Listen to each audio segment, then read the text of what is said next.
17 سفر المظفر اور بات کریں گے اسلامی تاریخ پر قرآن و حدیث کی روشنی سے۔ ہم موجود ہیں اس وقت سلیس اکیڈمی کے مدرسے صرف 5 منٹ کے مدرسے میں۔ آج ہم بات کر رہے ہیں حضرت حزقیل علیہ السلام کے بارے میں۔ حضرت موسیٰ کے بعد جو ہیں بنی اسرائیل میں انبیاء کرام کا سلسلہ ایک لمبی مدت تک چلا، انہی میں سے حضرت حزقیل بھی ہیں۔ ان کے والد کا بچپن ہی میں انتقال ہو گیا تھا۔ نبوت کے بعد ایک زمانے تک وہ بنی اسرائیل کی رہنمائی کرتے رہے اور حق کی راہ دکھاتے رہے۔ حضرت ابن عباس رضی اللہ تعالیٰ عنہما اور دیگر صحابہ اکرام سے روایت ہے کہ بنی اسرائیل کی ایک بڑی جماعت سے حضرت حزقیل نے ایک قوم سے جنگ کا حکم دیا تو پوری جماعت موت کے ڈر سے بھاگ کر ایک وادی میں آباد ہو گئی اور یہ سمجھنے لگی کہ اب ہم اس موت سے محفوظ ہو گئے ہیں۔ اللہ تعالیٰ نے ان کے اس غلط عقیدے کی اصلاح کے لیے ان پر موت طاری کر دی، اور ایک ہفتے کے بعد جب ادھر سے حضرت حزقیل علیہ السلام کا گزر ہوا تو ان کی حالت پر افسوس کرتے ہوئے اللہ تعالیٰ سے دوبارہ زندگی عطا کرنے کی دعا فرمائی۔ اللہ تعالیٰ نے دعا قبول فرمائی اور ان کو دوبارہ زندہ کیا تاکہ ان کی زندگی دوسرے لوگوں کے لیے عبرت و نصیحت کا باعث بنے، اور قرآن کریم میں بھی اس واقعے کا تذکرہ ہے۔ اور اللہ کی قدرت پہ بات کریں کہ ریشم کا جو کیڑا ہے، اللہ تعالیٰ نے کیسا ہی عجب کیڑا بنایا ہے، بڑی خاص قسم کی تتلی پیدا فرمائی ہے یہ، اور انڈوں سے ریشم کے کیڑے نکلتے ہیں۔ یہ درختوں کے ہرے بھرے پتوں کو کھاتے ہیں اور ان کے منہ سے ریشم کا باریک قیمتی تار نکلتا ہے جسے وہ اپنے بدن پر لپیٹتے رہتے ہیں، پھر اس کو گرم پانی میں ڈالتے ہیں اور اس کے ریشوں سے دھاگا تیار کر کے ریشم کے قیمتی کپڑے بنائے جاتے ہیں، اور یہ بہت مہنگے ہوتے ہیں، بہت بھاری قیمت پر بکتے ہیں۔ یہ بتائیے کہ آخر اس ننھے سے کیڑے کو عمدہ ریشم تیار کرنے کی صلاحیت کس نے عطا فرمائی؟ یقیناً یہ اللہ تعالیٰ کی قدرت ہے۔ اور ایک فرض کے بارے میں بات کریں کہ میرے نبی صلی اللہ علیہ وآلہ وسلم نے 7 چیزوں کا حکم دیا جس میں سے ایک جنازے میں شریک ہونا بھی ہے۔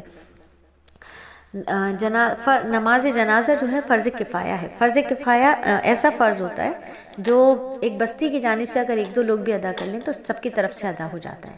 ایک بستی میں سے اگر 2-3 لوگ بھی اس فرض کو ادا کر لیں تو تمام کی تمام بستی کے اوپر سے یہ فرض ادا ہو جاتا ہے۔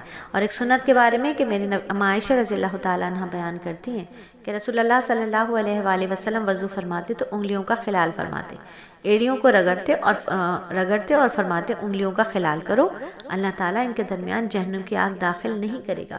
اور ایک بہت ہی اہم عمل کی فضیلت کہ رسول اللہ صلی اللہ علیہ وآلہ وسلم نے فرمایا دلوں کو بھی زنگ لگ جاتا ہے جیسے لوہے میں پانی پہنچنے کے بعد زنگ لگ جاتے ہیں۔ عرض کیا یا رسول اللہ وہ کون سی چیز ہے جس سے دلوں کی صفائی ہو جائے؟ آپ نے فرمایا موت کا زیادہ دھیان رکھنا اور قرآن کا پڑھنا۔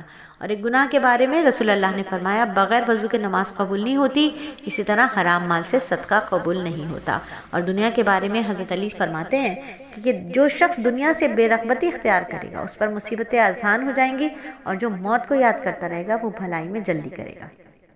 اور آخرت کے بارے میں قرآن میں اللہ فرماتا ہے بس قیامت کے دن ایک سخت للکار ہوگی تو یکایک سب دیکھنے لگیں گے، یہ منکر و گناہگار کہیں گے ہائے ہماری بربادی، یہ تو وہی بدلے کا دن ہے۔ کہا جائے گا ہاں یہ وہی فیصلے کا دن ہے جس کو تم جھٹلایا کرتے تھے۔ اور طب نبوی سے علاج کہ رسول اللہ نے فرمایا تم میں سے کسی کو جب بخار آئے تو سحری کے وقت ٹھنڈا پانی اس کے بدن پر 3 رات تک چھڑکا جائے۔